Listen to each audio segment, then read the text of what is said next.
Sa patuloy na pananalasa ng Southwest Monsoon o habagat, agad kumilos ang mga kapulisan ng Eastern Police District upang tiyakin ang kaligtasan at seguridad ng bawat mamamayan dito sa lungsod ng Metro East. Kahapon ng gabi, July 21, 2025, isinailalim na sa third alarm ang lungsod ng Marikina dahil sa patuloy na pagtaas ng tubig sa Marikina River.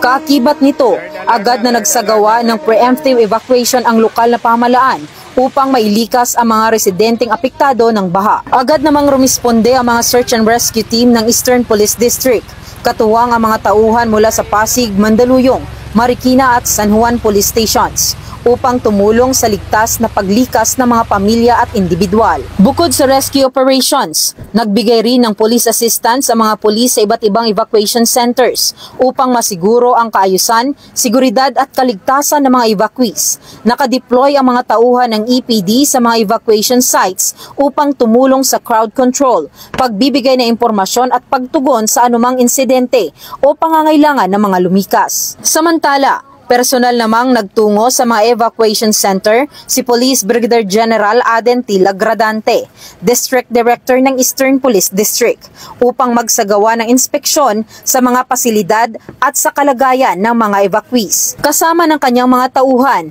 ininspeksyon din ng General ang mga deployed police personnel sa evacuation centers upang matiyak na maayos nilang ginagampanan ang kanilang tungkulin. Tulong-tulong naman ang ating kapulisan, lokal na pamahalaan at iba pang mga sangay ng gobyerno sa pagbibigay ng pagkain sa mga kababayan nating naapektuhan ng baha, dala nga ng walang tigil at malakas na ulan, lalo na sa mga kababayan natin sa Metro East na nasa mga evacuation center. Patuloy ang pagbabantay ng EPD sa mga apektadong lungsod at nananatiling nakaalerto sa anumang posibleng paglala ng sitwasyon. Sa ngayon, patuloy pa rin ang rescue at relief operation ng ating mga kapulisan dito sa buong Metro East at patuloy sa pagsasagawa ng seguridad at pagtulong sa ating mga kababayan. Buong tapang at malasakit, muling pinatunayan ng Eastern Police District ang kanilang dedikasyon sa serbisyo, sa gitna man ng unos, handang tumugon para sa kapakanan ng publiko. Hangad ng Eastern Police District ang kaligtasan ng bawat mamamayan.